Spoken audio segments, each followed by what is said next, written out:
வாக்காளர்களுக்கு வணக்கம். இது உங்கள் ஓட்டர்ஸ் ஐடி தமிழ்நாடு. புதுசா வந்திருக்கிற விஜய். விஜய் வந்து தன் தலைமையில கூட்டணி தான் தான் முதல்வர் கேண்டிடேட் அப்படின்னு சொல்றாரு. அதிகாரத்தில பங்கு குடுப்போம் நாங்க ஆட்சிக்கு வந்தான்னு ஒரு புது விஷயத்த அவர் சொல்றார். எந்த கட்சியும் ஓப்பனா அது மாரி சொன்னதில்ல. அவர் சொல்றார். இந்த வாட்டி விஜய் கட்சி தமிழ்நாட்டு அரசியல்ல வந்தது வந்து, அது வந்து சின்ன சின்ன கட்சிகளுக்கு வந்து ஒரு வாய்ப்பு.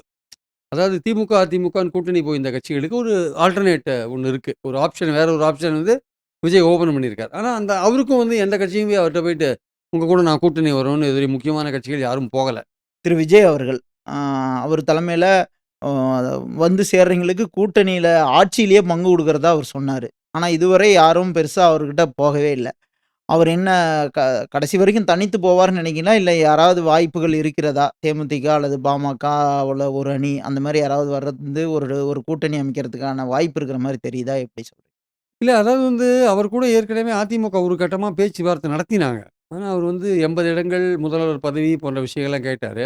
இவங்க வந்து அதிமுகவ பொறுத்த மட்டும் அதிகாரத்தில பங்குன்றதுக்கு அவங்க ஒத்துக்கல. அதனால அந்த கூட்டணி பேச்சுவார்த்தைகள் எடுபடல. அதுதான் விஜய் அவர்கள் வர்றது வந்து இன்னொரு ஆளுக்கு சபார்டினேட்டா போறதுக்கு அவரு அந்த அப்படி அவர் ஒரு கெரியர விட்டுட்டு தன்னை வந்து வரணுமா? ஒரு முதன்மை பிரைமரி ஃபோர்ஸ் நான் தான்றார். நான் வந்து ஒரு கூட்டணியில நான் தான் தலைமை பொறுப்பு. நான் இன்னொருத்தரோட கூட்டணியில ஒரு செகண்டரி ஃபோர்ஸா இருக்க மாட்டேன். நான் வந்து அதிமுக கூட்டணியில 2வதா நான் இருக்க மாட்டேன். நான் வந்து முதன்மை சக்தி அப்படின்னு அவர் சொல்றார். அவர் இன்னொரு கூட்டணியில போயிட்டு பிரைமரி ஃபோர்ஸ்ன்றார். தன்னை ஒரு முதன்மை சக்தியா காமிச்சுக்கிறார். திமுகவுக்கு நான் தான் நேர் எதிரா இருக்கேன். நான் தான் வந்து திமுகவுக்கு ஃபைட் குடுக்குறது நான் தான் அப்படின்னு அவர் சொல்றார். அவருக்கு ஒரு செல்வாக்கு மிக்க நடிகர். அது சந்தேகம் இல்ல. அவருடைய மாநாடு இப்ப 21 நடக்கப்போகுது. நிச்சயமா மாநாட்டுக்கு பெருமளவு கூட்டம் வரும்ன்றதுல எந்த விதமான சந்தேகமும் வேண்டாம். நல்ல கூட்டம் வரும். ஆனா அந்த கூட்டம் ஓட் ஆகுமான்றது ஒரு கேள்விக்குறி. அதே சமயம் பார்த்தீங்கன்னா வந்து, அவர் வந்து ரொம்ப தெளிவா இருக்கிற விஷயம் என்னன்னா வந்து, பாஜக வந்து கொள்கை எதிரின்றாரு. திமுக வந்து அரசியல் எதிரின்றாரு. திமுக ஆட்சியில இருக்கிறதுனால திமுகவ வீழ்த்தறதுக்கான எல்லா விதமான விஷயத்தையும் கையில எடுப்பாரு அவரு. விமர்சனம் பண்றதுலேருந்து. கொள்கை எதிரியான பாஜகவையும் விமர்சனம் பண்ணுவாரு. ஆ பாஜகவோட நேர்முகமாவோ, மறைமுகமாவோ யார் கூட்டணி வச்சிருந்தாலும், தொடர்பு வச்சிருந்தாலும் அவங்க கூட எங்களுக்கு எந்த உறவும் கிடையாது அப்படின்னு சொல்லிட்டாரு அவரு. அப்போ அதிமுகவோட சேர்றதுக்கான வாய்ப்புகள் ரொம்ப ரொம்ப குறைவு.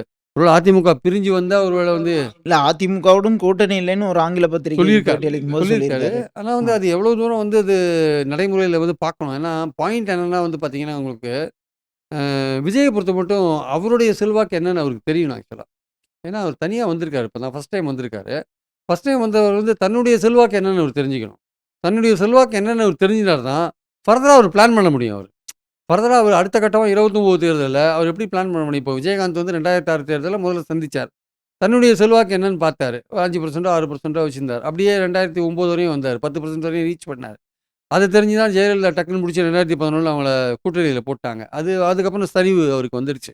அது அங்க தப்பு பண்ணிட்டாரு விஜயகாந்த். தனியாவே வந்திருக்கணுன்றது என்னோட கருத்து. ஸோ அதே மாரி ஒருத்தர் தனியா போனா தான், அவருக்கு செல்வாக்கு இருக்கவே தான் விஜயகாந்த மடக்கி போட்டாங்க ஜெயலலிதா. அப்ப தனியா போனா தான் உங்க செல்வாக்கு என்னன்னு தெரியும். விஜயோட செல்வாக்கு என்னன்னு தெரியும். விஜய் ஒரு சிறந்த நடிகர், பாப்புலாரிட்டி உள்ளவரு, அவருக்கு ஓட்டு போடுவாங்க எல்லாம் கரெக்ட்டு. அப்ப அவருக்கு ஓட்டு வரதுக்கான வாய்ப்புகள் எப்படி இருக்குன்னு பார்த்தீங்கன்னா, அதுக்கான வாய்ப்புகளும் நெறைய இருக்கு. உதாரணமா திமுக எதிர்ப்பு வாக்குகள். அது வந்து அதிமுகவுக்கும், சீமானுக்கும் போயிட்டு இருக்கு இப்போ. அது கொஞ்சம் வந்து விஜய்க்கு போறதுக்கான வாய்ப்புகள் இருக்கு. அதே மாரி பார்த்தீங்கன்னா, பாஜக எதிர்ப்பு ஓட்டுகள். அது திமுகவுக்கு போயிட்டுருக்கு. அது இப்போ பாஜக விஜய் எதிர்த்தார்னா, விஜய்க்கும் கொஞ்சம் போறதுக்கான வாய்ப்புகள் இருக்கு. அது தவிர அவரோட ரசிகர்கள் ஓட்டுகள். அதில கொஞ்சம் ஒரு 80% வரதுக்கான வாய்ப்புகள் இருக்கு. அது தவிர சீமானுக்கு போயிருந்த விஜய் ஓட்டுகள், அது கொஞ்சம் திரும்பி வரதுக்கான வாய்ப்புகள் இருக்கு. அது தவிர விஜய் முதல் வந்து முறை ஒரு ஓட்டளி மைனாரிட்டி, விஜய் மைனாரிட்டி அவரு. ஆ, அப்படி ஆ. நாகர்கோவில், கன்னியாகுமரி பக்கம் இருக்கிற கிறிஸ்டியன்ஸ் சில பேர் ஓட்டு போடுறாங்கன்னா, போடுறதுக்கான வாய்ப்புகள் இருக்கு. ஸோ இந்த மாரி பல விதங்கள்ல அவருக்கு வந்து அது அது தவிர ஒரு நடுநிலையா இருக்கிறவங்க சில பேர் புதுசா வந்திருக்காரு விஜய். அவருக்கு ஒரு தடவ ட்ரை பண்ணி பார்க்கலாம். விஜயகாந்த் வந்தபோது அது மாரி நெறைய பேர் ட்ரை பண்ணி பார்த்தாங்க. விஜயகாந்த் புதுசா வந்திருக்காரு. அவருக்கு ஓட்டு போட்டு பார்க்கலான்ட்டு. அந்த மாரி விஜய் புதுசா வந்திருக்காரு. இருக்கிறவன்லாம் அயோக்கியனா இருக்கான். சரி இவருக்கு போட்டு பார்க்கலாம். அப்படின்னு ட்ரை பண்ணி போடுற நடுநிலையாளர்கள் கொஞ்சம் பேர் ஓட்டு போடுவாங்க. இப்படி பார்த்தீங்கன்னா, விஜய்க்கு ஓட்டு வருவதற்கான வாய்ப்புகள நம்ம நெறைய பார்க்க முடியுது ஆக்சுவலா. அது நடைமுறையில சாத்தியமான்றது தெரியல.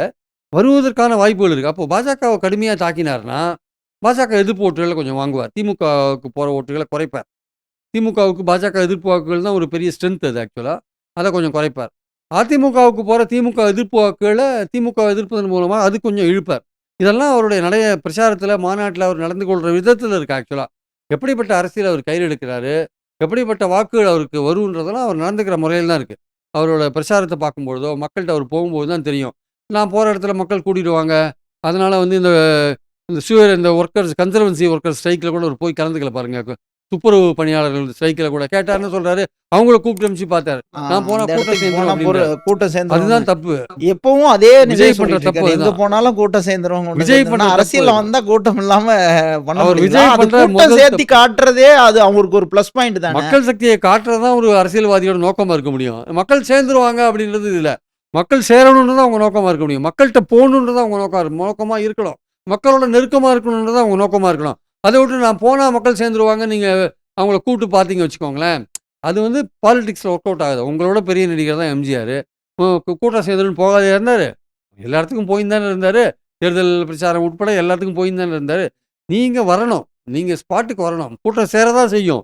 ஒரு அரசியல் தலைவர் அது போலீஸ் பாதுகாப்போட நீங்க அதை ரெகுலேட் பண்ணணும். அதுதான் ஒண்ணு. நீங்க மக்களோட நெருங்கி இருக்கணும். நீங்க கூட்டம் வந்துரும் அப்போ மாநாட்டுக்கே போகாதீங்க. அப்போ பிரச்சாரமே பயணத்துக்கே போகாதீங்க. நீங்க பயணம் தமிழ்நாடு முழுக்க பயணம் பண்ணா கூட்டம் வரதான் செய்யும்.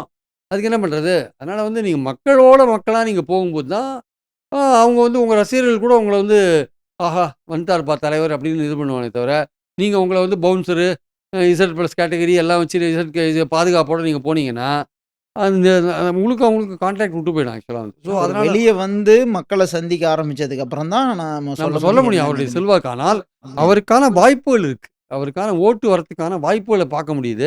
அந்த வாய்ப்புகள வந்து எப்படி தன் வசப்படுத்துறாரு விஜய்ன்றது தான் முக்கியமான கேள்வி. அது அவர் பயணத்தில தான் தெரியும் ஆக்சுவலா. விஜயோ, இல்ல பழனிசாமியோ, இல்ல ஸ்டாலினோ முதல்வர் கேண்டிடேட்ன்ற முறையில தங்கள பிரசன்ட் பண்றாங்க. சீமான் வந்து அவர் இன்னும் அந்த லெவல்ல நமக்கு ஓட்டு கிடைக்காதுன்னு தெரிஞ்சு, தன்னுடைய செல்வாக்க உயர்த்திக்கிற அளவுல தான் அவர் இருக்காரு ஆக்சுவலா. தன்னோட வோட் பேங்க்க உயர்த்திக்கிற அளவுல தான் அவர் இருக்காரு. ஸோ அவர் வந்து முதல்வர் கேண்டிடேட்ன்னு அவர் வந்து தன்னையும் சொல்லிக்கல அவர் ஆக்சுவலா. அதுக்கான வாய்ப்பு ஒண்ணும் இம்மீடியட்டா இல்ல.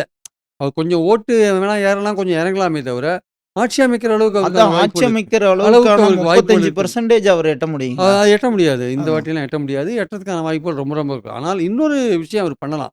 அவருடைய இப்ப கடந்து வந்த பாதையிலேருந்து பார்த்தீங்கன்னா, அவர் யார் கூடயும் சேராத இருக்காரு. பட் அவருக்கு இந்த வாட்டி என்ன நோக்கம் இருக்குன்னா, நம்மள விட விஜய் வந்து அதிகமான ஓட் பெர்சன்டேஜ் வாங்கக்கூடாதுன்னு அவர் நினைக்கிறார். அவர் நினைக்கிறார் ஆக்சுவலா. அவர் விஜய வந்து ஒரு பொட்டன்ஷியல் எதிரியா நினைக்கிறார். விஜயோட வளர்ச்சின்றது நம்மள கீழ தள்ளிடும். ஸோ நம்ம விஜய் வளர்றத நம்ம இது பண்ணக்கூடாது. சினிமா நடிகர்கள் வந்து தமிழ்நாட்டு அரசியல பிடிக்கிறது, அது தமிழ்நாட்டு அரசியலுக்கு நல்லது இல்லைன்ற அந்த ஆங்கிள்ல போறாரு அவரு. அவருடைய வோட் பேங்க் பாதிக்கப்படும். அவருக்கு இதுவரையும் போட்டிருந்த விஜய் ரசிகர்கள் மறுபடியும் விஜய்க்கு போட ஆரம்பிச்சுருவாங்க. அவருடைய வோட் பேங்க் குறையும். ஆனால் சினிமா நடிகர் வந்து அவரோட பாப்புலாரிட்டிய யூஸ் பண்ணி ஓட்ட வாங்குறதுன்றத, அத நம்ம வந்து என்கரேஜ் பண்ணக்கூடாது. ஸோ விஜய் வந்து எப்படியாவது வந்து அவர் செல்வாக்கு பெறா மாரி இருந்தா, அவர வந்து ஒரு பின்னடைவு கொள்றா மாரியான ஒரு விஷயத்த நம்ம பண்ணணும்னு சீமான் நினைக்கிறார். அதனால ரொம்ப எக்ஸ்ட்ரீமா ரொம்ப கடைசி கட்டத்தில வந்து விஜய் ரொம்ப செல்வாக்கா இருக்காருன்னு அப்படின்னு தெரிஞ்சதுன்னா, அவர் வந்து அதிமுக, பாஜகவோட கை கோர்க்கறதுக்கு தயங்க மாட்டார் சீமான்.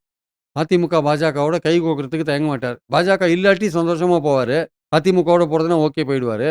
பாஜகவும் இருக்காங்க. அதிமுகவும், பாஜகவும் பிரிய மாட்டாங்க. ஒண்ணாவே இருக்காங்கன்னா, கிட்டத்தட்ட அவர ஏதாவது சீஃப் மினிஸ்டர் கேண்டிடேட்டா பிரசன்ட் பண்ணா, அப்போ அவர் அதில போறதுக்கான வாய்ப்புகள் இருக்கு. அவர ஆனா அது எப்படி பாரதிய நடக்கும்? அது ஜனதா நடக்காது. மனித குலத்தின் எதிரி அப்படின்னு அப்படின்னு இப்ப சொல்லுவாரு சொல்லியிருக்காரு. சார். இப்ப அவ்வளவுதான். சொல்லிட்டு இருக்காரு. எல்லாம் ஆ. பண்றாரு. ஆனா அவருக்கு நோக்கம் இந்த எலக்ஷன் அவரோட நோக்கம் என்னன்னா, விஜய வந்து சைட்லைன் பண்றது.